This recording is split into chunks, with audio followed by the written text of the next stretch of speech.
That's a great question. I'm going to take it broadly, and then I'm going to move it into Hampton Roads in this area in coastal Virginia. So I think, more broadly speaking, of course, transportation is always an issue when you're talking about the movement of goods with 18-wheelers across the country. You have to prioritize that, but you also have to understand that the gas tax, for example, and our sources of revenue, it's a diminishing revenue source. So we have to understand where we're going in terms of energy, but we also have to understand and quite frankly have to think about a revolution in thinking, if you will, about where we're going to be in 10 and 20 years in transportation. Is it going to be not just highways but skyways as well? And what is that going to do to the roads in terms of wear and tear on the roads and how we're going to pay for it, and what does that look like? When I sit in meetings with stakeholders and leaders in transportation at the local level, state level, and federal level, you talk about decades out in terms of financing for dealing with infrastructure costs and roads.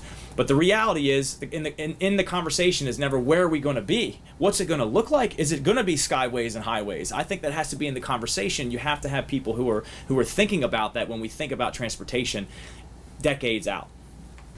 Now, when we're talking about prioritizing infrastructure and transportation projects in the coastal Virginia area, we have to think about the port. We have to think about that being a huge economic driver for Virginia. We have to look at prioritizing, utilizing the tax reform that we just passed, of course, that allows for zones, quite frankly, that allow for investors to park their money long term. We should look at the port, which is basically a pass-through port. So goods come here, they get sent all over the country, of course, but what we need is another layer of economic development at the port. So the governor could appoint a zone right past the port to allow for investors to park their money for a long time, and then we have another layer that takes those goods that come to our port and puts them together and then push them out, which is a whole other layer of economic development, economic activity, and it benefits the whole, obviously not just this area, but all of Virginia and outside of Virginia as well. We also have to understand that in coastal Virginia, we are geographically challenged. So we always have transportation issues, and because we have a lot of water.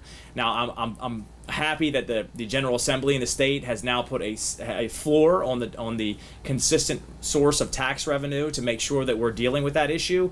But there's no question about it that we have to have a third crossing, that we have to always invest in transportation in Hampton Roads to allow for those goods that come out of the port to be able to be moved. But just like I talked about more broadly and at national level, we have to understand where we're going in transportation, not just 10 years out, but 20 and 30 years out, and then, of course, orient our investments to that.